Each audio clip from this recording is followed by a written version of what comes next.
Hello, and welcome to the SMU Video Archive Series.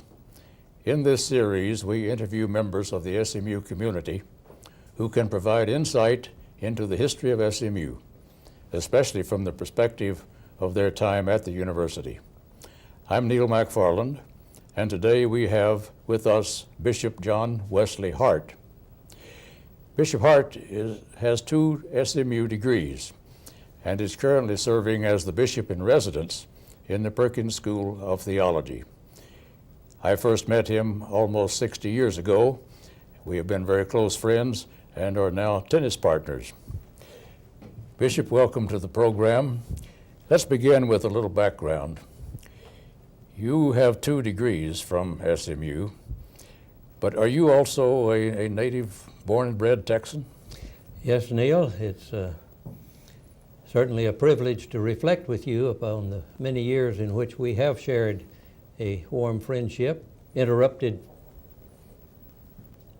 at times, but stretching back a long way, and I've been grateful for the fact that in recent years we've seen each other more frequently.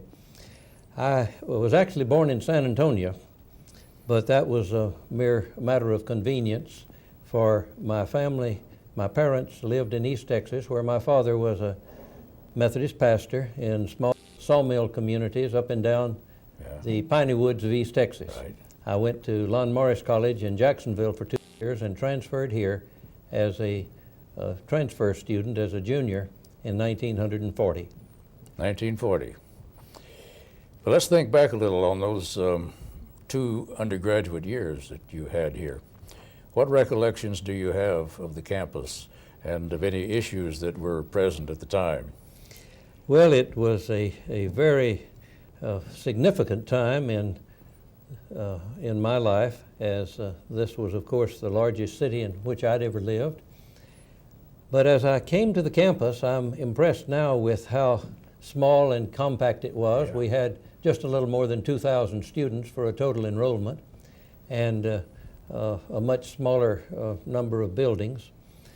The other reflection that I had that I did not have at the time was a realization of how young the school was. For the first major convocation, which I attended in the fall of 1940, chapel was still required in those days, but the first major convocation that I recall was here in McFarland Auditorium.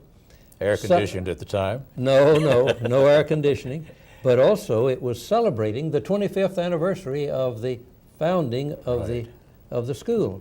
And I didn't have a sense of how close we were to the original school, but I became aware of it then as I came to know so many members of the founding faculty, those who had joined Dr. Hardt in those earliest years. I remember living in the home. Actually not that first year, but Professor S.H. Moore at the corner of Hillcrest and Daniels was named Sleepy Moore. He was retired then, but he was filled with memories of the original faculty, and he had come with Dr. Hardt from Georgetown, Southwestern University, for that opening faculty. What was his teaching field? Education. Education. But he had a farm down in East Texas, and I was familiar with that area, and we had a lot of interesting things to talk about. Other faculty members that I recall that must have been part of that original faculty, or very near the original, was Dr. E.W. Schuler, who taught geology, Yes. Dr. John Strayer McIntosh, who taught Greek, and then there was Mary McCord, who taught speech. Right. I had heard all of these at various times, but I think the one that perhaps impressed me the most was Dr. I.K. Stevens in the field of philosophy. I'd had no philosophy, and I'm afraid that what I learned was a very minimal introduction. But it was in 1941 that he talked about his loyalty to Southern Methodist University in a way that was set in my mind forever. For that was the year that the legislature of the University of Texas became greatly involved in the University of Texas business, and the story was it was actually the legislature that in effect fired Dr. Homer Price Rainey who was president of the University of Texas at that time. And Dr. Stevens, the philosophy professor, said, "Now, fellow students, will you remember this as one of the reasons which I have chosen to teach, follow my calling to teach in an independent, church-related school, because we don't have to face the legislature of the University of Texas. And I feel that we have a freedom of expression in this school that our state-supported schools cannot enjoy." Good. That's very interesting. And a matter of pride with SMU, I think, that this is the kind of tradition we've tried to maintain. Where did you live on campus in those 2 years? Well, the undergraduate years, I lived in Atkins Hall. It is now called Clements Hall. Right. But that was one of the original buildings, built at the same time as Dallas Hall, as I recall. Originally as a girls' dormitory, I think. That's, I believe, correct. But by the time I'd gotten here, it had become the men's dormitory. Yeah. And the first year, I waited tables, working down in the basement cafeteria of Atkins Hall. And remember very distinctly one of the assistant football coaches, R.G. Higginbotham, was really in charge of the dormitory. And then Ms. Gardner also lived in it, and she was sort of house mother. And we had interesting requirements for living there. Students were expected to be in their rooms studying, and especially freshman students. And after that first year of waiting tables, Mr. Higginbotham approached me about serving as a monitor on the freshmen for my second year. So my senior year, I lived in the dormitory but had the responsibility. I had half of the freshman hall, and another, actually a theology student, had the other end of it. And we had the freshmen, but we also had the freshman football players. And I can assure you I got a real education from trying to help those freshman football to stay in their rooms enough to pass their courses. Well, you were already being nominated for the bishop's office, I think. I had no thought of that at that time, but it was quite an education from all those ways in which those freshman football players would find ways to slip out and to avoid studying. They haven't changed much, I don't think, have they? I remember two very prominent students. I heard some racket, and I went in their room and found that they had placed the wastebasket over as far as they could away, and they were pitching soap into the wastebasket and seeing what kind of competition they could make out of a game like that, all to avoid spending time with their books. Spending time with their books, right. What was the tuition at that time? Do you remember? I do not recall exactly, because I had first a scholarship. I had also this part-time job. Yeah. And the interesting thing that I did put this together, that my total expense that I paid to the school for room, board, and tuition was less than $300 per year. Per year. Mm-hmm. So that I did figure this up sometime later, and in going to church-related schools for the 4 years of my undergraduate school, my family was actually called upon to come up with less than $1,000 for those 4 years of school. Well, when I came as an undergraduate a couple of years later, the tuition was $150 a semester. And I had a pre-theological scholarship. I paid $75 per semester. So it's quite a difference now. Exactly. Yeah, quite a difference now. Well, then in 1942, was it, you entered the School of Theology? Correct. And then you changed your residence, as you said, to Sleepy Moore's house. Exactly. But one interesting thing that also, during my years actually before coming here, my father had developed a malignancy, and the uncertainty was so intense that during that first year, when the second semester of my junior year here, I took a student appointment out in East Texas of 5 country churches. Oh. And so that presented quite a challenge since I had no car, and these churches were more than 150 miles one way into East Texas. And I still had classes on Monday morning and till noon on Saturday. But I managed to ride the bus Saturday afternoon and during all night Sunday night, so that I managed to keep that schedule and managed to serve those country churches. And I got an education learning as much from those country churches as I did from those freshman football players. So my education was stretched in several ways beyond the formal part of it. I can see that was so. Well, now, we were neighbors when you lived there in Professor Moore's house on Daniels. You lived on the corner of Daniels and Hillcrest. I lived on the second house with Mr. and Mrs. Pappas. They were a British family, but with a Greek name. And for my sophomore year, at least, I roomed there. And that's when I got acquainted with you, when you were living there in Sleepy Moore's house. You had several apartment mates there on that third attic floor. Exactly. They had also had some other rooms. They had, as I recall, some rooms out behind their house, plus some of the rooms in their house. Oh. And I have continued to follow with great interest some of those people. When I was the bishop in Oklahoma, two of those students who lived at the Moores were district superintendents while I was there. Jack Featherston and Elwyn Thurston. Oh, yeah. You remember them? Oh, them? yes, very well. Well, they were both served in my cabinet there. Yeah. And since I've been here retiring from the administrative work of Oklahoma, I've returned to Oklahoma to conduct the funeral service for each of them. But you were right in remembering that some of them had rooms, but I was among three people who had only the attic. And there was only one place that we could stand up, and that was right in the middle of the room, because the ceiling of that attic was the roof of the house. And we had our beds over close to the side, where we would sort of assume a horizontal position and slide into bed and make the night that way.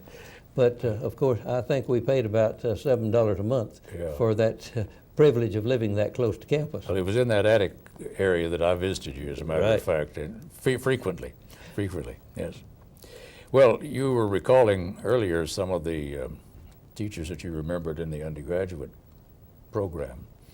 How about the seminary? Are some that stand out? And oh, so much. It took me a few years after I left school before I really came to appreciate some of them.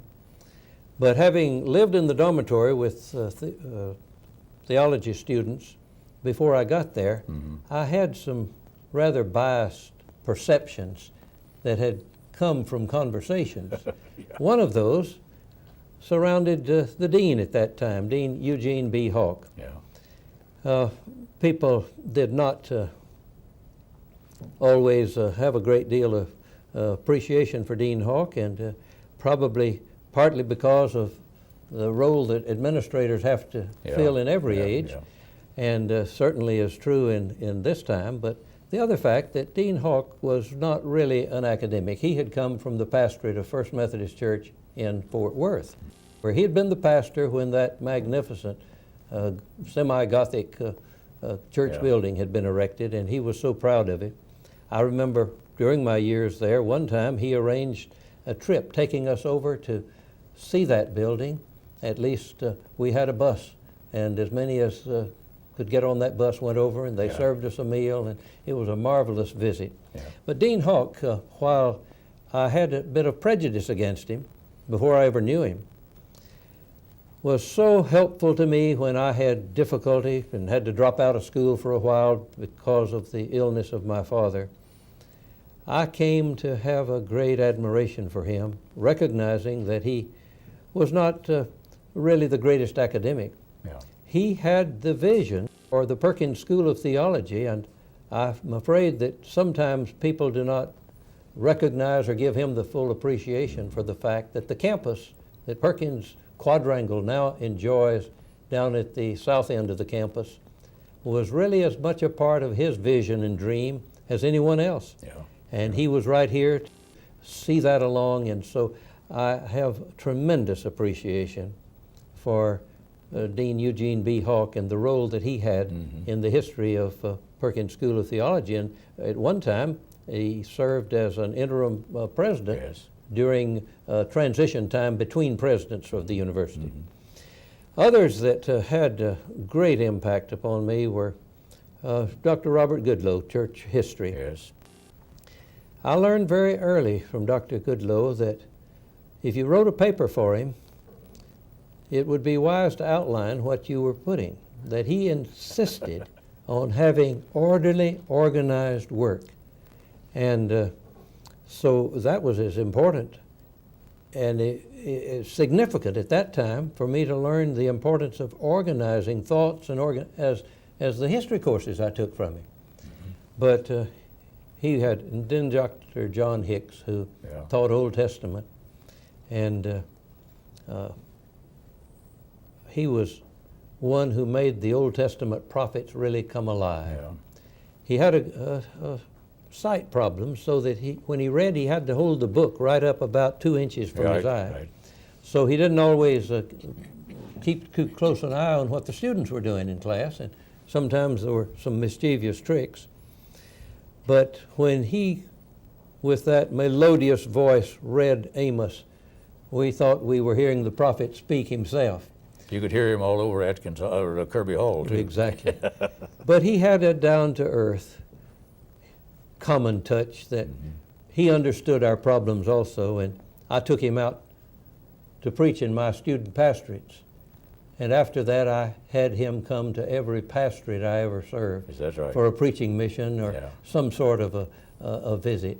And he was just one of the greats as far as I'm concerned. Now, just recently, there was a scholarship fund established in his memory by his two of his grandsons, Tom and Steve, whom I later came to know their older brother, John H. Hicks III. The first of the four boys who were the four grandchildren of Dr. Hicks was a member of my congregation in Beaumont, Texas. These were younger boys, and I'm sure they were present when their brothers' children were baptized, and we had that privilege down in Beaumont. But there are others that Wesley Davis teaching New Testament was so helpful. We had for a time Dr. Paul Root, who also was an unforgettable personality. Sociology of religion, he taught. That's right, and he was, about the time I was graduating, elected to serve as the dean of the Duke Divinity School, but before assuming that role, had a heart attack and died, and it was a tremendous loss for the church and for the university too.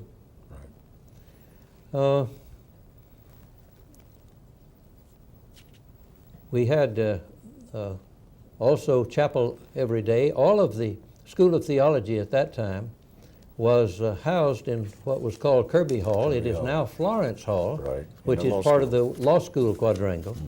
But it's hard to imagine, and this made for a very close community because everybody knew each other because we were meeting in the same halls, same restrooms, but we had the library at one end of second floor and the chapel at the other end. The faculty offices were there and the classrooms. So that I often step into Florence Hall now just to be reminded of those wonderful days 60 years ago.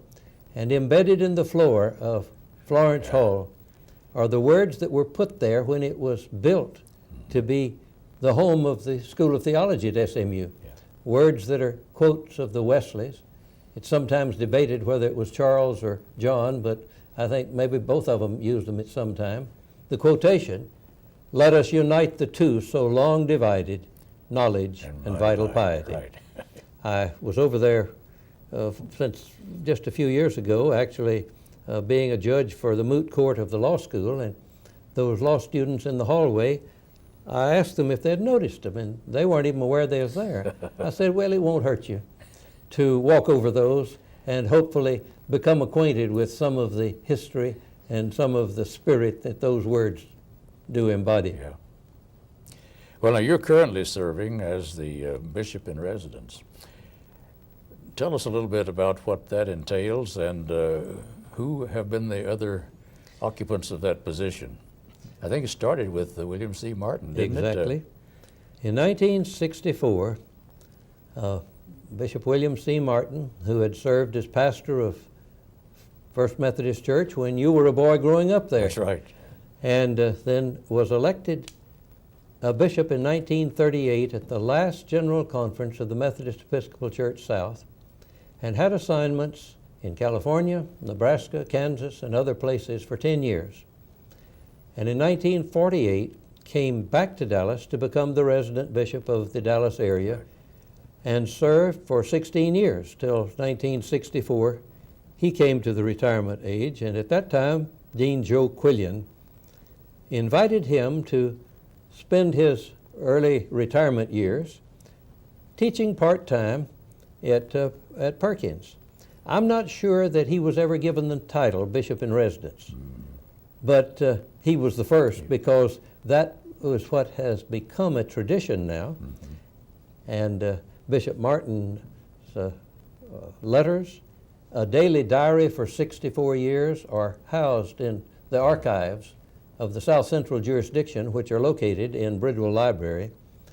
And Dr. James Kirby has just done a 10-year study of those materials, and just a few weeks ago, the result of that study has resulted in the publication of the biography of Bishop Martin, which he entitled Brother Will. I'm reading it now, as a matter of fact. Wonderful. Well, following the 4 years of Bishop Will Martin, he was followed by Bishop Paul E. Martin. Yeah. Frequently the question asked, well, what relation were they? Well, they were not related. Will Martin had been born in eastern Tennessee, but grew up in Arkansas largely.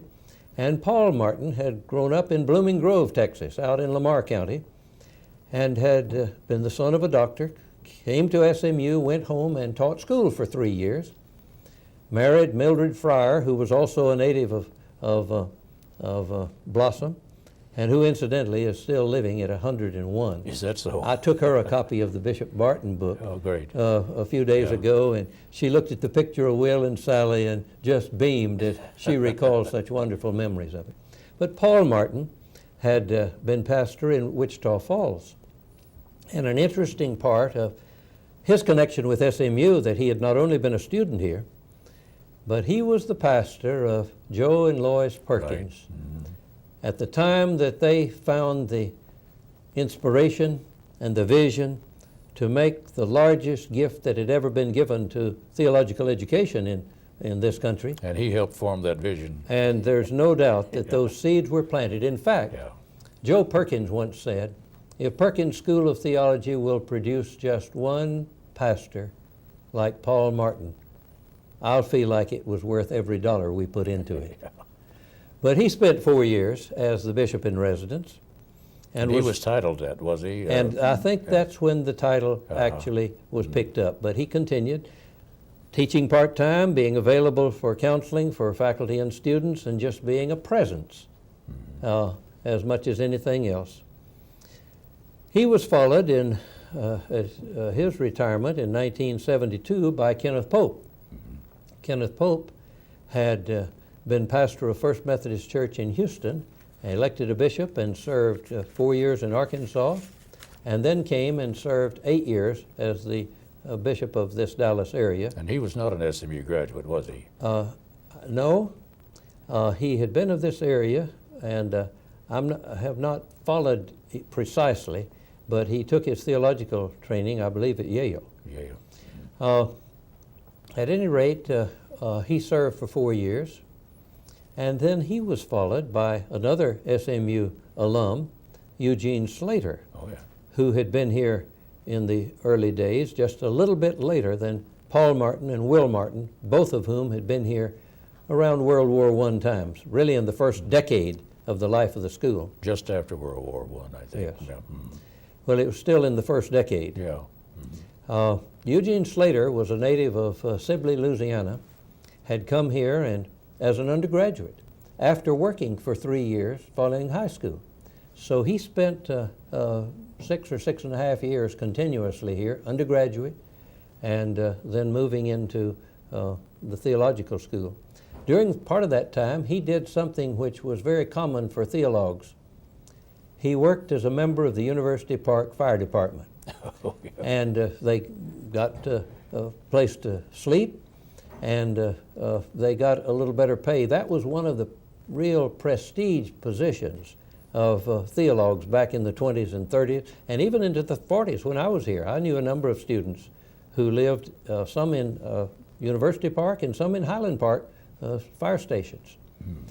Eugene Slater married a SMU alum who had already finished and was working in the library, and where they met. And so he says people wondered why he spent so much time in the library.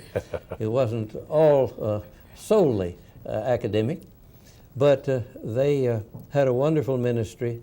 He did not go back to Louisiana, but began his ministry in the Southwest Texas Conference. After 3 appointments there, transferred for 1 appointment to the Texas Conference, and then was transferred about 1940, early 50s, I guess, about 50, to Polk Street Church in Amarillo. And after a decade of ministry there, he was elected to the episcopacy in 1960. First assignment for 4 years was Kansas, and then he served for 12 years as the resident bishop of the San Antonio area, and then he came as the bishop in residence in 1976. Bishop Slater continued to make his home here in Dallas, and was given the title Bishop in Residence Emeritus, so that for another almost 2 decades, he lived in Dallas and was a very vital part of the Perkins community as Bishop in Residence Emeritus.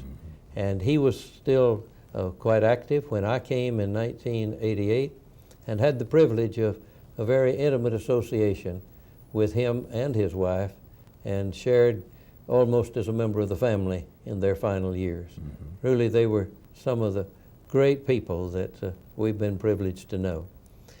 Bishop Slater was followed in 1980. He was here in the quadrennium 76 to 80. He was followed by Bishop W. McFarland Stowe, who had been a pastor in the Texas Conference, whom I had known when he was first beginning his ministry. He actually was one of the first pastors that I knew who had an earned doctorate. Yeah. I He was believe not he an took SMU that. graduate either, No, was he he? was a native of Tennessee, Yeah. but I believe he took his doctorate from Boston. At any rate, he worked in a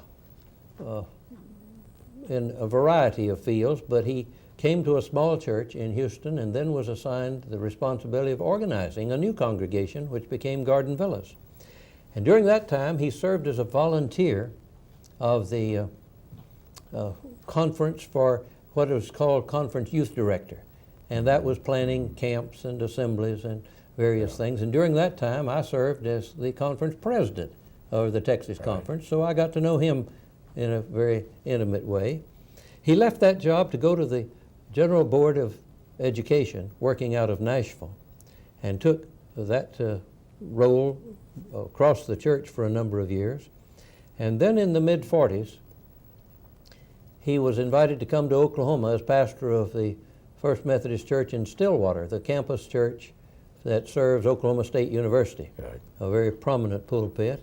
And after a very brief time there, he was appointed to the St. Luke's United Methodist Church in Oklahoma City. And he continued there during a major building program.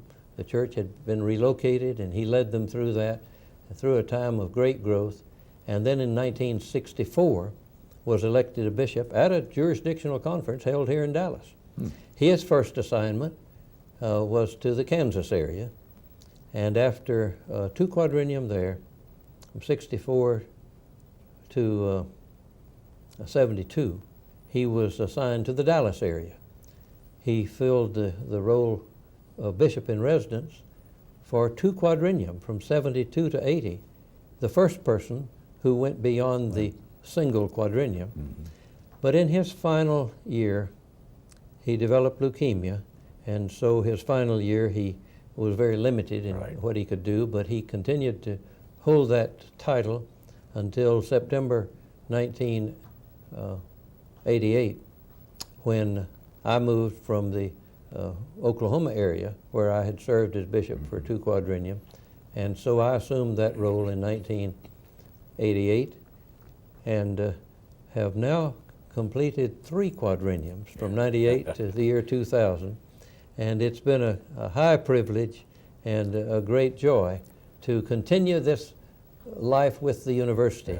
In addition to the role that I've been able to play with the seminary, it's allowed me to see the university as a whole in a right way. It's largely a symbolic meaning, but it's been meaningful to me. Now you are the 6th, is that, am I counting correctly? The 6th person to There were hold. 4 people who stayed 4 years.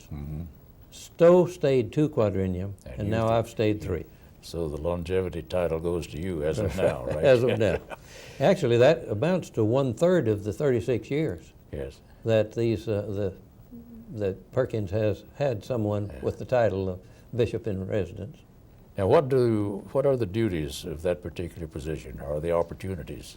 Well, when Dean Kirby invited me to come, I asked him that same question, what is expected? He said, well, we want you to set your own course and do whatever you feel comfortable. We mainly want you to be around. I will expect to have your ear when I need to discuss the relationship of the seminary or students and the church. We will give you the opportunity to teach if you like. We want you to be available for the students. In the early years, Bishop Martin, in his diary, reveals that one of his first tasks, he set about to have a personal interview with every Methodist student who was enrolled there. So it's like most things, it sort of grows.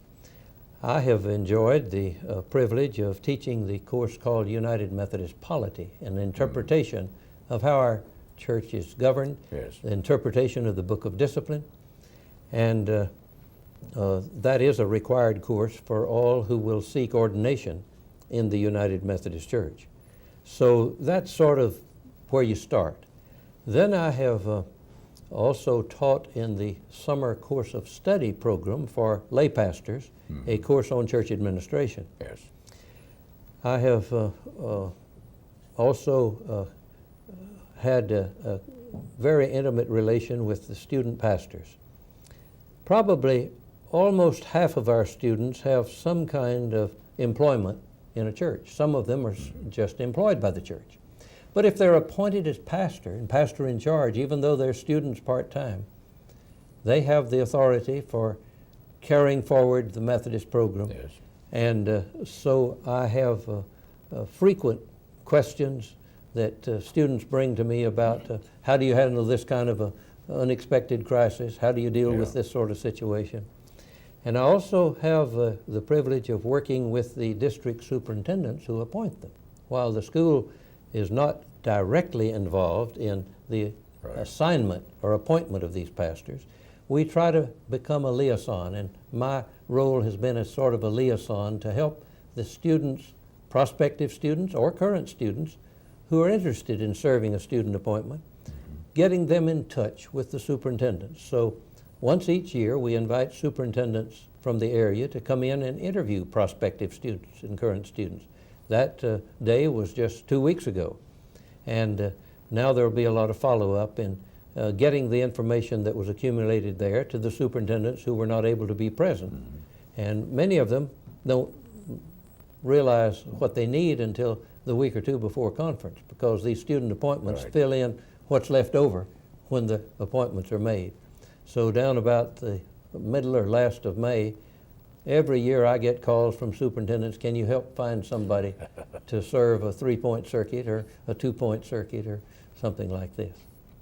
And you sort of shepherd the students toward ordination too, don't you? That has become increasingly significant as the United Methodist Church, like I guess other groups, have become more bureaucratic, and the process for the first steps toward ordination are much more complex than they were when you and I started this journey. Yes. It was really very simple back at that time. It's now a process we call candidacy and must be stretched out over a year. So I have also agreed to do this. It's not a academic course, but it does amount to regular meetings, conversations, and meeting the requirements that the Board of Ordained Ministry in the United Methodist Church has developed for certifying people for candidacy for ordination. Yeah. And that's an interesting process. Well, now, beyond this role of the bishop in residence, of course, the Methodist bishops have long had some role in university affairs. There was a time, if I'm recalling correctly, when all of the bishops of the South Central jurisdiction were members of the Board of Trustees of SMU. And can you tell us a little bit about how that has developed over the years? I know it's changed Very substantially much, at the present time. I've had a ringside seat for observing how this has developed. In 1980, when I was elected a bishop, I was immediately placed on the Board of Trustees of the university. And automatically. It was automatic, Yeah. as you just stated. All of the bishops of this jurisdiction were members. And how large was the board at that time? Oh, 70 members or so? wasn't it? Closer to 90. Closer to 90? Yes, and there were many totally inactive members. Yeah. And the board met twice a year, and it was really not a very inspiring experience to watch. But because of my interest in SMU, during the interim of the years I'd been away from a student, I had been back to Ministers Week every year. I probably hold the record of the longest continuing person who's attended I'll bet you Ministers do, yes. Week, because it would go back to 1940. Yeah. I had come that spring from Lon Morris, and we had attended a day or two of it. So I think every year there was a trip to Dallas in February for Ministers Week. So I was interested, and I made it a priority and came to those twice-a-year meetings, and they were pleasant to see what was going on, but nothing of real significance happened. Many people called them a dog and pony show. Then the football scandal came in 1987. Oh, boy. And it was a time of terrible embarrassment and real agony and pain. But I have been privileged in this role as bishop in residence to continue to be seated for the regular meetings of the Board of Trustees, so that I have been able to compare and contrast how the board did its business before 1987 and how it's done it since then. Yeah.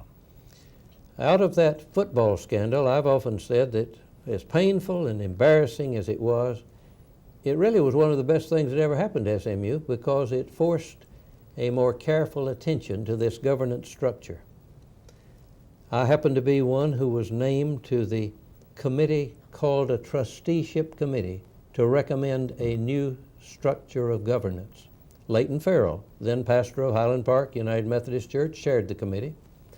And I made a number of trips from Oklahoma down here to meet with that committee in working out the new format of how the new board would be formed. It was first of all determined that it must be a smaller board, so that there would be some accountability for membership on the board. And the first thing that was agreed was that to keep it balanced and representative, we could not have all of the bishops of the jurisdiction on it. For in the meantime, we'd been increasing the number of bishops.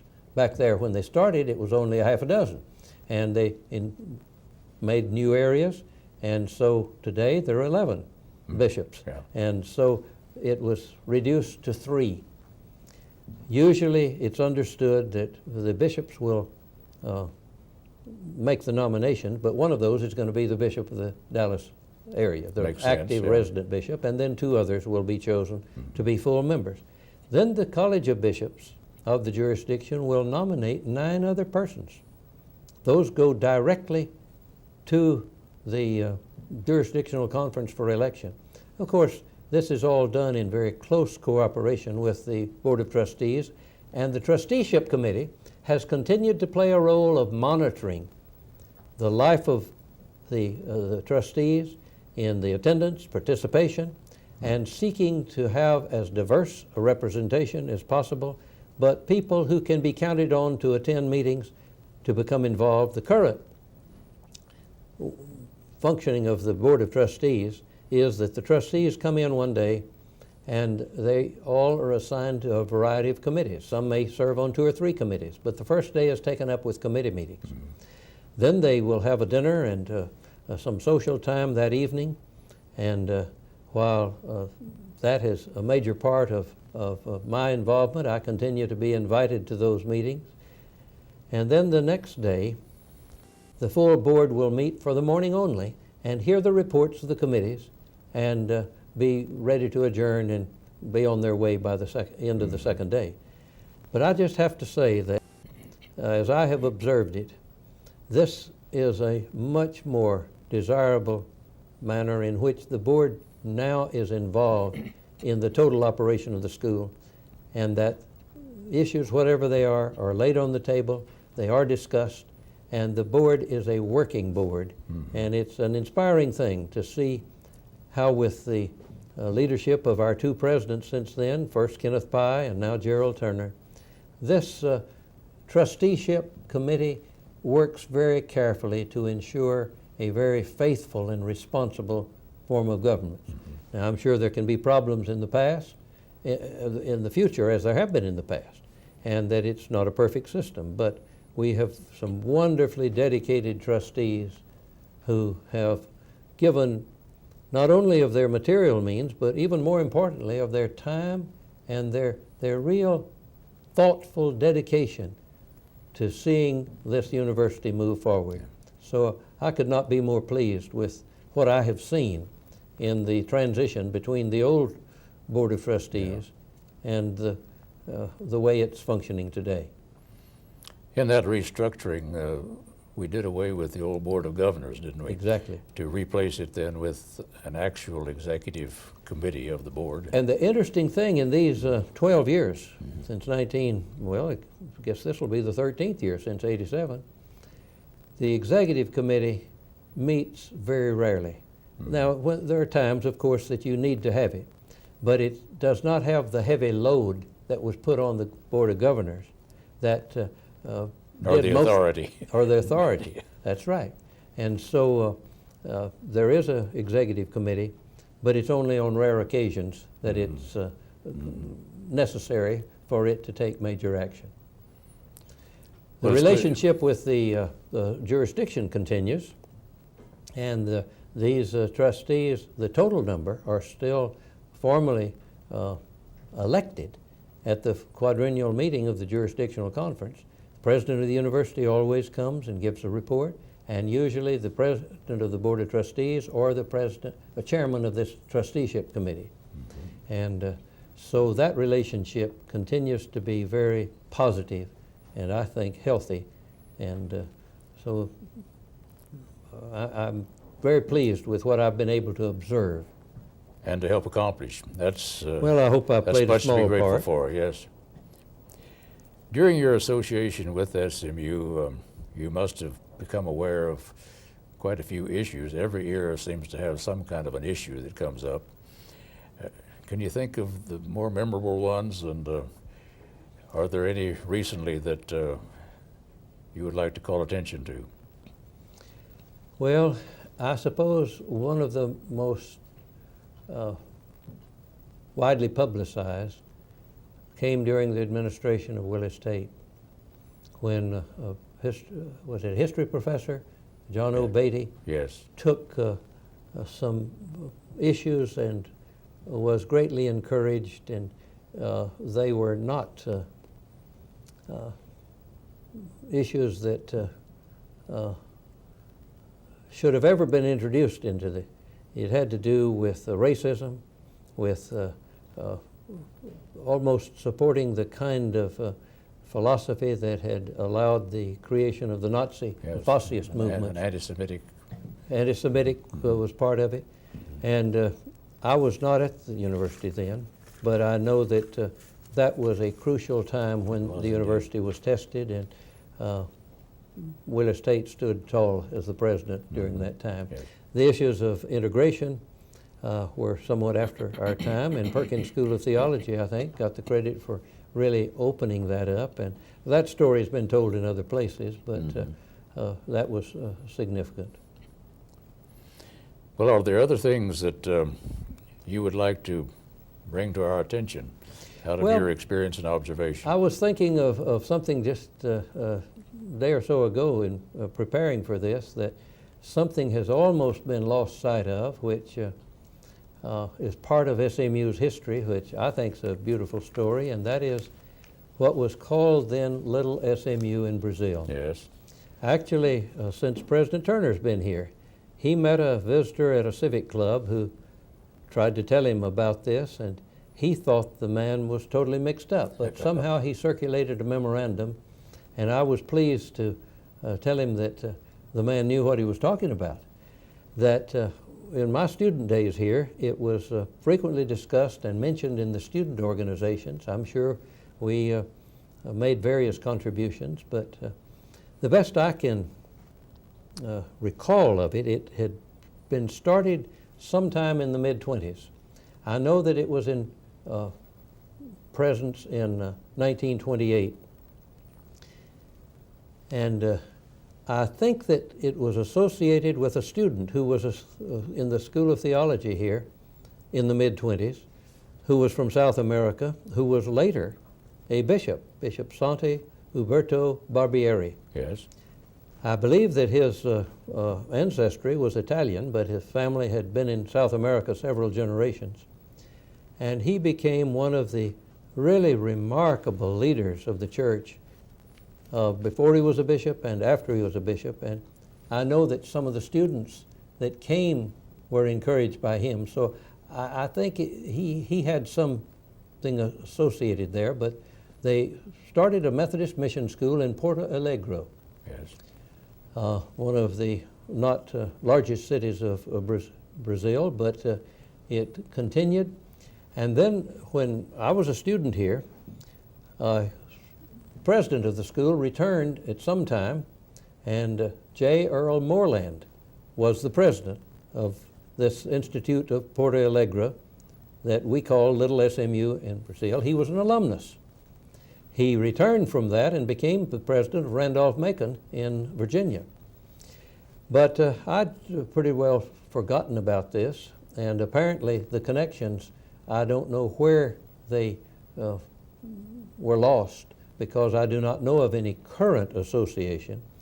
But in 1992, which was the golden anniversary of my graduation from SMU, in our home alums group, here was Jose de Campos, who had been a student and graduated the same time that I was, a student from Brazil, whom, as we visited in 1992, told me that he had come here because of the encouragement and support of Bishop Barbieri before he was a bishop. I can't recall exactly the year of his election, but he was still living when I was elected a bishop, and I had several good visits with him. Yeah. At any rate, Jose de Campos graduated from SMU in 1942, and in his return to be part of the Golden Mustang reunion of '92, reported that he had served as president of this institute Already. during his years. Of course, he's retired now and was, in that time, still living in Porto Alegre. So there's a bit of history. There was also an association that you'd know much more about SMU students going to Japan. Yes. And you had a role in that, but there were some who had preceded you, such as Billy Bray. Billy Bray, yes. Mm-hmm. And his story is just a classic one. So, Yes. so there have been associations at various times with SMU and these. In these more recent years, the numbers and the position of the campus has changed. It's grown large, and the School of Theology is perhaps double what it was in enrollment and faculty when I was here, but the rest of the university has grown much larger. Yes. But the impact of the seminary seems to me to still be very significant, such as at least twice that I know of them turning to that faculty to bring someone in to serve as provost. You did it, and then more recently, Bill Babcock has done it. Right. Perhaps others. Also, there's been leadership on the University Senate. There's been a presence that is very symbolic. And I'm so grateful for the fact that our administrators in recent years have recognized that the role of the seminary and its relationship to the United Methodist Church is a treasure that is changed from its original intents and purpose, but still fills a vital role. And along this line, I was almost shocked, but certainly happily surprised, just a month or so ago, when the campus newspaper had an editorial suggesting that SMU's relationship with the Methodist Church, the United Methodist Church, provided an opportunity that perhaps could be developed in more effective ways. In fact, I spoke to President Turner and said, I'm sure you saw that. I was shocked. Do you have any idea of what's behind it? He says, no, I clipped that editorial out too. And I was certainly pleased that students, whoever is directing the editorial policies of the campus, has chosen to highlight this as a potential for even greater development than may be currently recognized. Yes. Well, that's very encouraging. Do you have any final thoughts that you would like to add about the future of SMU, or what do you see developing that is hopeful? Or? Well, the challenge continues to be one that is beyond, I think, anybody to imagine. I'm amazed, first of all, that I've lived across these 6 decades now that I've been associated with SMU. I continue to be concerned about certain issues. I cannot help but have certain concerns about whether or not the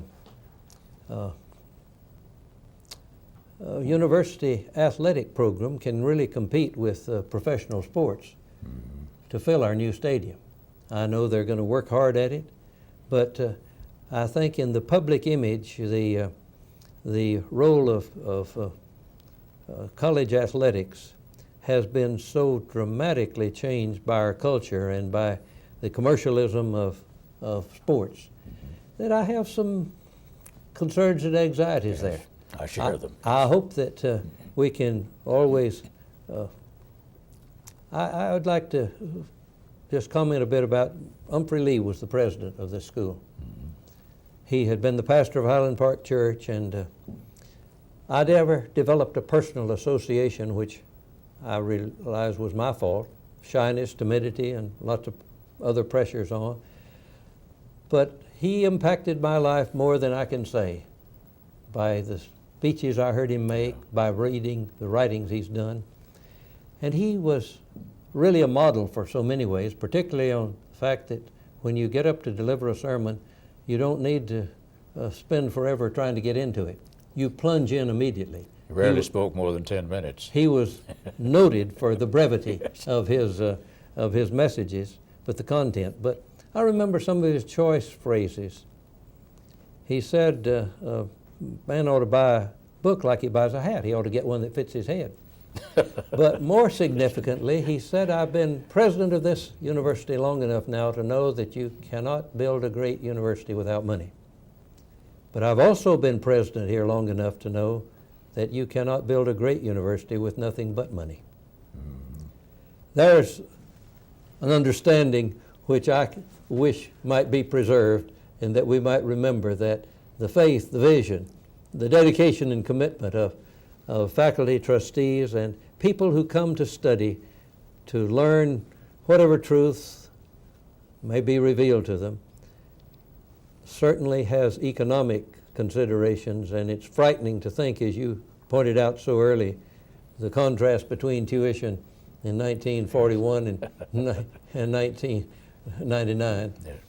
But the economic considerations cannot be ignored, but there is a depth and a quality to the university that will never be measured in that. Personally, I cannot express the gratitude I feel for the privilege of studying here, of being influenced by the professors I had, the friends that I came to know then, who, like you, have become lifelong friends.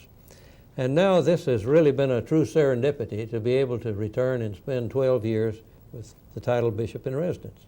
I'm not sure what this new millennium will bring, but I have determined that it's a time for transition and change for me. And Dean Lovin and the director of Bridwell Library have encouraged me to continue to think about hanging around.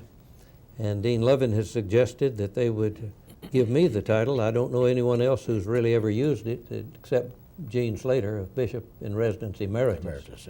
And that will be an honor and a treasure that I hope I may merit.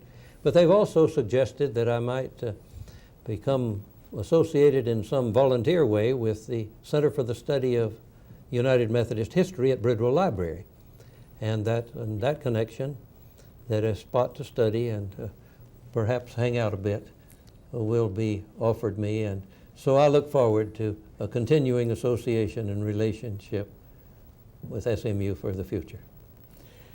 Well, that's good to hear. You've become something of an institution during your 12 years in the office of Bishop in Residence, and I'm glad to know that you're going to be staying around.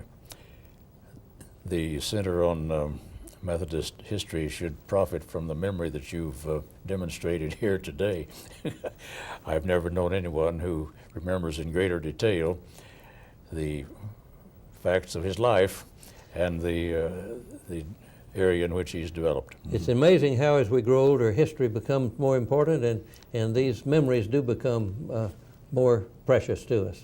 For some of us, though, it's also amazing how quickly things get away. Well, there are not too many people that can check me on many of these things because there's not many still around whose memory goes back prior to 1940. That's true. But we've been privileged here today to have Bishop John Wesley Hardt recall many of his experiences in relationship to SMU, and I want to take this opportunity to thank him for his time and for his presentation, and we wish him well in his continuing relationship with SMU. Thank you very much, John. Thank you, Neill, and for your friendship across these years. Yes, I treasure it greatly.